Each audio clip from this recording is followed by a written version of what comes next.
YouTube, how's it going? Mark here with another fragrance review. This time let's look at the house of John Varvatos. This fragrance is simply called John Varvatos. It's also known as the classic and the original.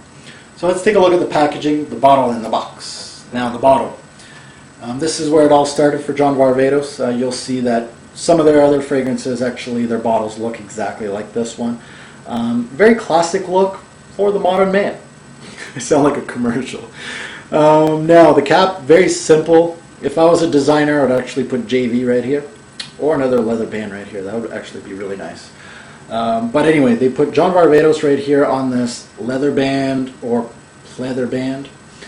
This bottle really shows what kind of juice we're going to get in this. We're going to get a warm, syrupy feel in this juice.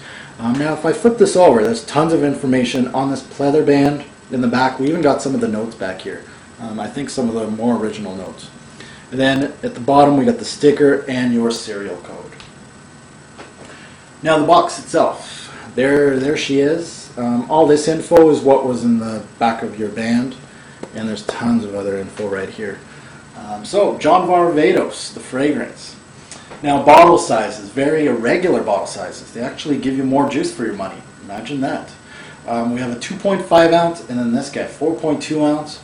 Pricing, $50 to $75 retail. Now, go to your favorite discounter because this guy is discounted. Definitely my American friends, I know a lot of them told me TJ Maxx, Marshalls carry this for like $25, $30 I believe for a bottle. So before you buy retail, go look at your discounters beforehand. Now this has been released in 2004. It has not won any awards in my top 10s as of yet. It is a woody oriental fragrance. The parfumier is Rodrigo Flores Roux. Rodrigo has done other John Varvatos fragrances after he did this one, namely Artisan and Vintage. Also, he has done some fragrances for Zur. Now this company makes cheap fragrances, like $10, $15 bottles. I own one of them, which is named Corduroy. And I'm naming that one just because it does have this John Varvatos feel to it. Corduroy has like a cinnamon-like feel. A great buy, like great bang for your buck. $10 I think I got the bottle for, so definitely take a look out for that one. Recommended age for John Varvatos, I would say 20 and up. For high schoolers, I think this one, even though it has some sweetness to it, I think it's too different for the girls your age to really appreciate this fragrance or actually like it. Guys in your 20s to your 30s, this is perfect. This is totally different from your run-of-the-mill aquatic or run-of-the-mill of what everybody else is wearing in the designer realm. And there's some sweetness to it, so the girls your age are going to be like, ooh, very nice. And the guys 30 and up, the sweetness in here might be too much for you, and I'll understand. But there is also a warming quality to it that I think you guys will love too. Now, how many sprays and wear? With this guy, I went crazy because I was going crazy wearing it. It's got no longevity, hardly any projection on my skin. I was like, no, John Varvatos, what are you doing? So as far as how many sprays and wear, I went as much as 8 and I went as little as 2. And I really found the one on the chest, one on the neck met my case. I was happy with the 2. It wasn't really more I sprayed, really just made that introduction really in your face. The sweetness just was too much. So 2 sprays, good to go. Now let's take a look at the note breakdown. Now the note breakdown, oh, that's a doozy. Most of the notes in this one are first in perfumery. Now that could be a good thing, that could be a bad thing. There's a reason why it hasn't been used. But also, I think this note breakdown can be just a marketing ploy because some of these notes aren't a first in perfumery. You'll see what I mean. And the ones that they claim they do, some of them, I don't know if they're in there or not, and some of them aren't first. So let's take a look at the note breakdown, this goofy note breakdown. Now, in the top notes, we got dates. We got lavender, rosemary, West Indian tamarind tree leaves. In the mid, we got coriander, clary sage, and Indian ajuwan, think oregano. And in the base, we got the main accord in this fragrance, the thing that is supposed to make this fragrance, which is black leather. And then we got vanilla CO2 extract. And we got eaglewood, think oud. Alright, so I'm going to waste the spray just because I want to. This sprayer, I don't know if you saw it. I'm going to do it again. Look at that. It's like a short burst. It covers a lot of skin. It doesn't really spray that much. So, just to let you guys know, it's like a short burst. You might have saw it. Okay, top notes. Now the top notes is very warm and inviting. It really gave me like a creamy black cherry vibe. A lot of people are saying black cherry, and I agree. I definitely agree. I think this is the dates, which is, like a dark fruit. Definitely. Now that feeling kind of brings out a vibe to me. It's going to remind you of your childhood. Some people it won't. Some people it's going to remind you of cough drops or cough syrup. Because a lot of them when we were younger were made with cherry for some reason, or our parents just picked the one with cherry in it. And I don't think that was a pleasing moment for us when we were sick. So that might bring back bad memories. Now it's sweet right off the bat. There is a tobacco suede-like vibe with some herbs in this. Mostly I got the rosemary right off the bat, with almost like a green-like note. Very herbal. Now in the mid, it got drier. Very dry with the herbal. I felt like an herbal smokiness in this one. It also, of course, keeps the sweetness to the wearer, almost amber-like. I felt like it was almost turning into a vanilla amber-like feel with some woods. Now the woods could have been the eagle wood, the oud feel, but it really felt cedar-like. There's no cedar in this, but it felt cedar-like to me. So this is the mid. This is where I was different from a lot of people. It really gave me like a campy vibe. Now when I say campy, like like a campfire feel, or like a fireplace in your home.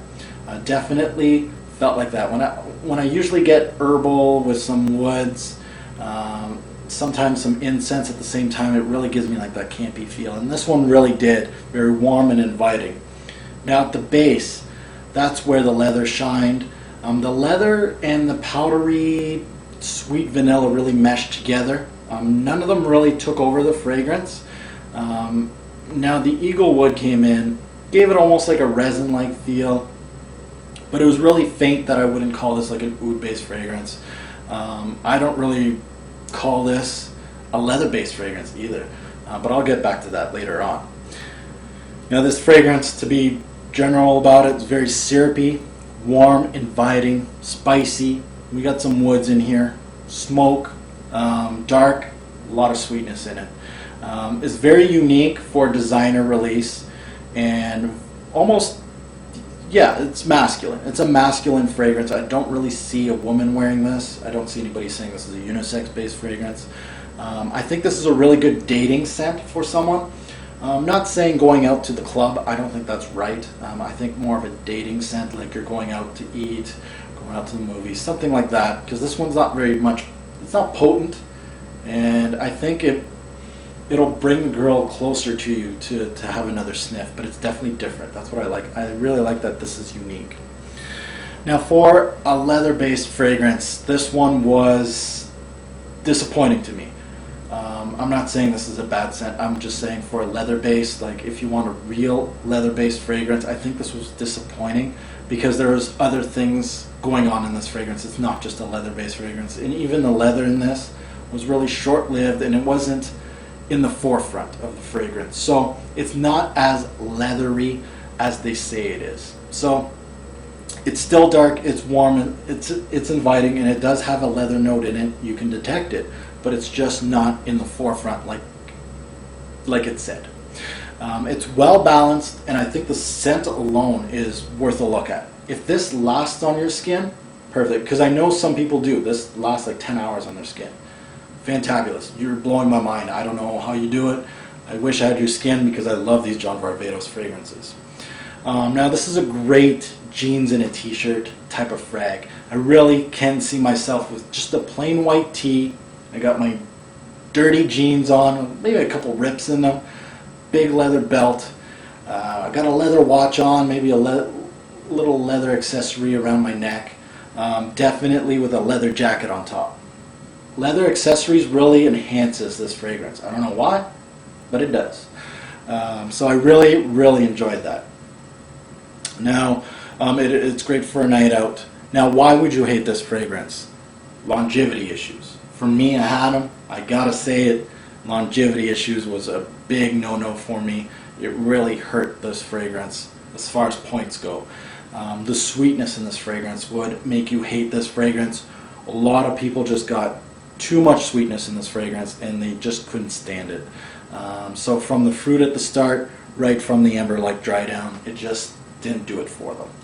One word to describe this fragrance, I think in the mid where I got that smokiness, that vibe, I think that smokiness really brought it out. I know that date note was really nice too, but those two were really the main vibes I got from this fragrance.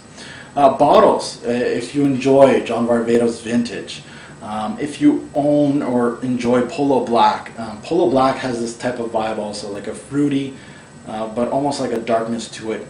And the sweetness in 1 Million from Paco Rabanne, this has that almost that similar sweetness to it.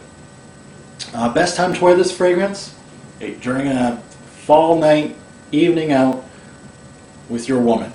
I really think this is a good dating scent. If you already have a woman, this is a great scent to wear with her while going out. Now, compliment factor. This one was, I'm going to put middle of the road. I really didn't get an abundance of compliments with this guy. It doesn't last long enough. It doesn't project well enough that I really didn't get much as far as compliments go. I got a few here and there, but nothing crazy. I didn't get anybody saying, get away. No, I didn't get any of those. So I'm going to go right in the middle with the compliment factor. I did get some, but they had to get close. Now, as far as my 2 cents for the John Varvatos fragrance, I think you guys know my opinion on this fragrance well enough. I enjoy the scent. Very well done. Something really different in the designer genre. I really enjoy these scents. The only thumbs down that it gets is longevity and projection, and it does very bad in that genre. So unfortunately, I'm very upset because of that. Buy, try, or pass with this fragrance. This is a definite try. I really can't invoke saying buy on this fragrance. It's a great scent. It just doesn't last. So I can't really say go buy this. No. Definitely a try. Try it on your skin. See if it's your cup of tea. If it lasts on your skin, man, that's great. So this is a definite try. So guys, this is my review on John Varvatos. It's called the Classic, the original. And I think this is a fairly good fragrance. So let's take a look at the rating system and see how this guy does. Thanks for watching, YouTube. Alright guys, let's rate John Varvatos. First of all, projection. This gets 6 bottles out of 10. It's not bad. The scent cloud lasted 2 hours, then slowly died on my skin. Longevity, I'm going to give it also 6 bottles out of 10. It gives me 3 to 6 hours any given wearing. For this type of fragrance, I'm looking for a little more. Versatility, I'm also going to give it a 6. It's not very versatile. I really think this is only an evening date type scent for the cooler months. Seasons, it is great for fall and winter. Overall smell, this is where this shines. It gets an 8 out of 10. It's a great smell. Just doesn't last long on my skin to garner any compliments. It's a great syrupy scent. It has terrible projection and longevity. It just misses the cut of being a good overall fragrance in my opinion. Overall, I'm going to give this one 7 bottles out of 10. It's worth taking a look at if you can get the projection and longevity in this fragrance.